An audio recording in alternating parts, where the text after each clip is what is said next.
Hello everybody and welcome back to the channel. Hope you're having a good day. And today we're looking at the new January 1st, 2025 LEGO Harry Potter sets. The first set we have is Hogwarts Castle Dueling Club. This set contains 158 pieces and should retail for $24.99, and the UK prices are currently unknown for all of these sets. So we get a very simple build of the dueling board there, which looks really nice, and we can place our figures on the opposite ends of it.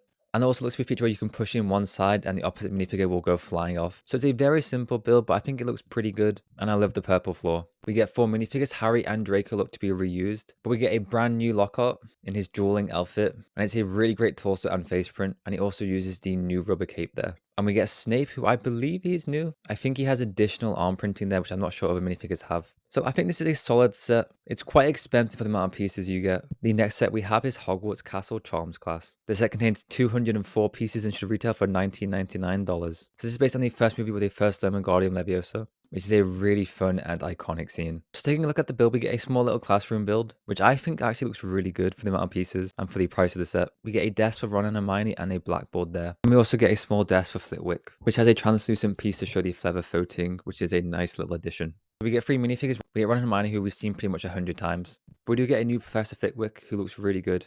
I love the face print and the beard piece. And this is based on his original look before he had a glow up in the third film. So it's a really nice minifigure. I do believe this set can also fit into the Hogwarts Great Hall. So that's a nice little addition there. So overall, I think this is a really nice set. You get 3 great minifigures, a great classroom build, and it's a really good price. Our next set is the new Night Bus. So this set has unfortunately been delayed to March, and it should contain 499 pieces, but the price is currently unknown, and we only have this one picture to go by. I think the bus itself actually looks really good. It's got the 3 floors, but we don't know what the interior looks like yet. We also get a small park bench build with a little Sirius Black there as a dog, and Harry's luggage. So for minifigures, we get Harry Potter, we get Ernie, and we get Stan, and they all look really good.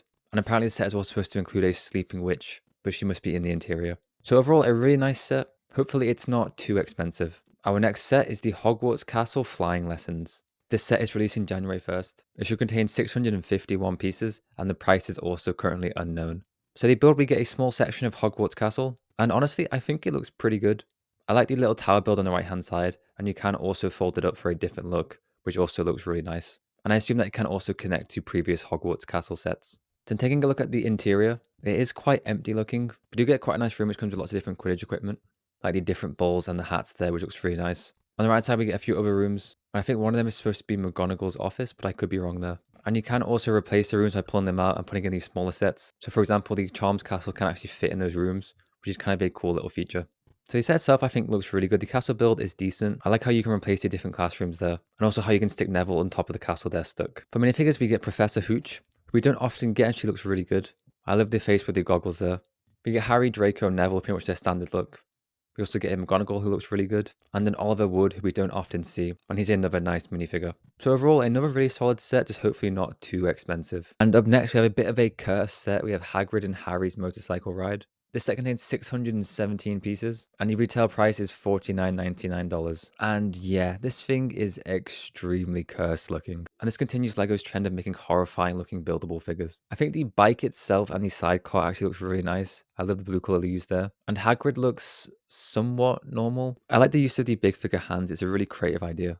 But overall, very disappointing, and his face does look a little bit weird. He half looks like he's turning into Chewbacca, and Harry is a really questionable decision because he looks so weird. That's a really weird face choice for him, and Hedwig also doesn't look that good. So a very weird set. At least the price to pot ratio isn't too bad though. But yeah, I'm definitely not a big fan of this set. Up next, we have Diagon Alley Wizarding Shop. So this is a new micro scale set. It contains 2,750 pieces, and the retail price is $199.99. So a really good price per pot ratio, and the set itself I think looks really great. We get tons of great shops, like the Twins' shop, Gringotts, Ollivanders, and a lot more. And it looks really great from the outside. It's a really cool display piece. I think it'll look amazing next to the Hogwarts microscale castle. And we do also get some really nice side builds like the Night Bus and the dragon on top of Gringotts.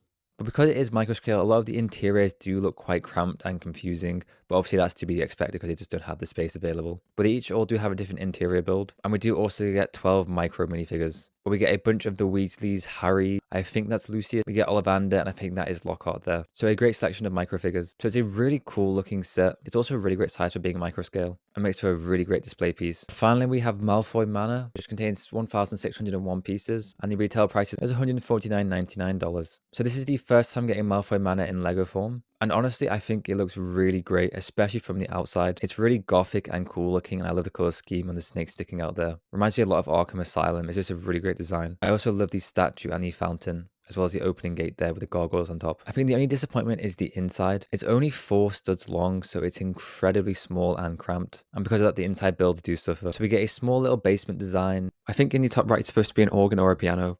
We get a little couch on the left-hand side and then a random toilet. My favorite build for the inside is definitely the table there. You can put all the Death Eaters there just like in the movie, as well as Nagini on the table. So that's a great addition to the interior. I also love the paintings in the background there. We also get 9 minifigures. We get a new Luna, who I believe has a new hairpiece. We get Dobby as well, who I quite like, but he has quite a horrifying facial expression. Then we get Narcissa Malfoy, who we don't often see in LEGO sets. I love the hairpiece there with the highlights as well as the torso print, but I believe the face print is reused. We get Hermione, who looks solid, and we get Harry, who has a really great second face. Then we get Voldemort, who I'm not a big fan of this one. I just think the facial expression is too like comical. They might try to actually tone him down so he's less scary, but I think he just looks kind of goofy with that expression. But then get Bellatrix, who looks great. I love the hairpiece and the smirk there, as well as the torso and legs look great. We get a new Lucius Malfoy, who I believe has a new face print, which looks a lot better and more unique to him, and a decent torso print. Then we get Malfoy, who reuses the same facial expression that I think all his minifigures do, and he has a new torso print. So 9 pretty good minifigures. I especially love the Luna, Dobby, and then Bellatrix. So another solid set, especially from the exterior. It looks amazing, but the interior is definitely just a little bit too cramped. And that is it for the Harry Potter sets. Let me know which ones are your favorites and which ones you'll be picking up. But as always, I hope you enjoyed the video. Please remember to leave a like, comment, and subscribe. I'll catch you next time. Bye bye.